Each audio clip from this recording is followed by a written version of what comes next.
So, as I said before, anime is its own medium separate from Western cartoons. And manga is also its own medium, separate from Western comics.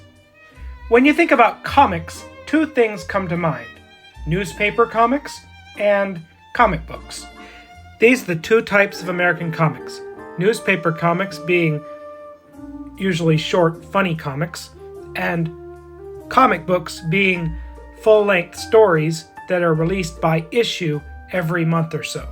Correct me if I'm wrong, because I'm not much of an American comic fan, but typically an issue is one chapter, am I right? And a volume is usually 3 or 4. A volume being a few issues collected together. But still, either way, a volume or an issue in American comics still pretty skinny. And I bet everybody's thinking, well, that's kind of universal. Surely Japanese people print manga the same way we print comics, don't they? Don't they? Nope, they don't. Manga aren't printed by issue. They are printed in obnoxiously large tomes called manga magazines. Manga magazines are usually released weekly, and each one contains one chapter of each series. Several series. That's why they're so thick. So if you want to catch up to your favorite series, you just buy the magazine and turn to the page it's on. But what if you only want to read your favorite series? Well, as soon as there's enough chapters, those are then collected into something called a tankobon format, or in other words, manga volumes. A manga volume can have anywhere between 6 to sometimes even 10 chapters. In America, you can buy a manga tankobon for usually $10, around the same price of a comic volume, which usually those are shorter. So manga is more bang for your buck. I've even purchased used manga at Goodwill for $1 a piece. And in Japan, you can get used manga in really good condition at a place called Book Off for pennies. But what else makes manga different? Well, the most obvious difference is it's read right to left instead of left to right. And this is where people will say, oh, so Japanese is like Hebrew or Arabic? It's read right to left? No. Japanese is not read right to left. Most Japanese text is printed horizontally, left to right, just like in English. The one exception being books. As you can see, I have this Japanese Bible right here. Let me turn to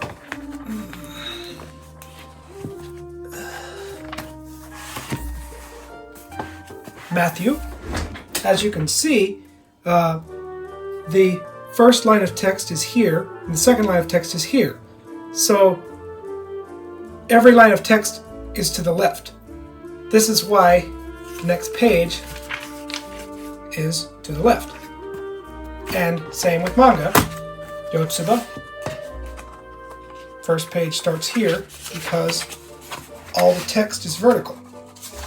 So the next line of text is to the left. Another thing about manga that is very different from American comics is it's printed in black and white instead of color. Ho ho ho. My great-grandmother would have enjoyed that. She believed that color comics were the devil because they were printed on Sundays, which is supposed to be a holy day. You could only read the black and white ones. I never knew her, but I grew up with my dad telling me about that, thinking it was so funny. And I know a lot of people might think black and white, that's boring. Why would you read comics in black and white? Well, I find it less distracting, personally. Manga makes the best use of its limitations. It doesn't try to wow you with flashy colors, but rather with flashy visuals achieved with a limited amount of just black and white.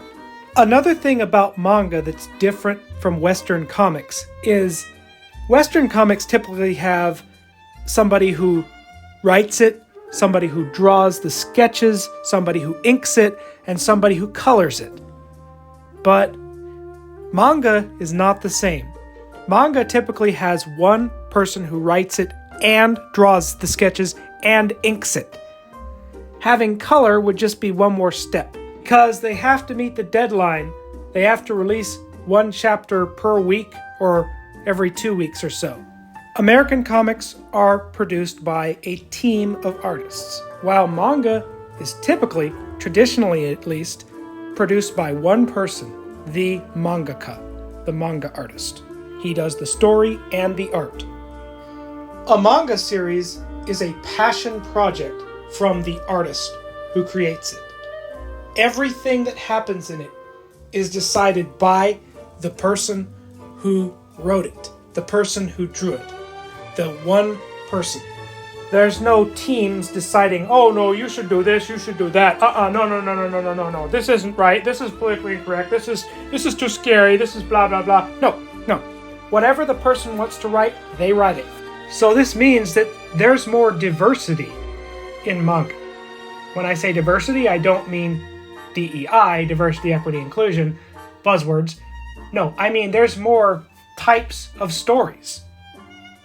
Not all manga are about the same thing. There is more variety in manga. While most American comics are typically about superheroes. Every time I try to recommend Spy Family to my friends, they say, I don't like manga. You don't even know what manga is. You just don't like what you've heard about. Manga has much more variety than Western comics. It's a fact. There is something for everyone. And unfortunately, this means that the gross manga is oftentimes front and center. Unfortunately, yeah. Just don't read it. Ignore it. Love what you love. Even if other, more grown-up manga fans make fun of you for reading wholesome stuff like Yotsuba. But I think the number one reason why manga is better than American comics is because it's actually much easier to get into. If you want to get into a manga, you start with volume 1. Go to your local bookstore and pick it up. And that's how you start. It's easy as pie. American comics, usually you have to sift through all these different issues to find out which one is the first one of this new series, but then, oh wait, no, that's a reboot, that's a different universe. Oh no, you have to start over here in a completely different series altogether in order to understand what happened. American comics usually have multiple versions of the same character or the same story from different decades. While with manga, it is what it is. There's typically no multiple versions of the same thing. And if there are, it's not nearly as many as we have with Western comics. I don't even know how many versions of Batman there are. There is only one Spy Family manga. So if you're a fan of Spy Family, you are a fan of that. But there are so many versions of Batman that if somebody calls himself a Batman fan, they could be referring to any number of different versions of Batman. When I say I'm a Batman fan, I don't even mean the comics at all, because the continuity is a mess. I don't even want to bother to get into it.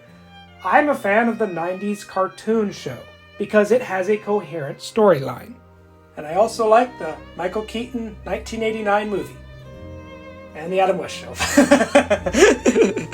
I used to be a fan of the Marvel Cinematic Universe because it had an actual plan when it was the Infinity Saga, is what they call it now.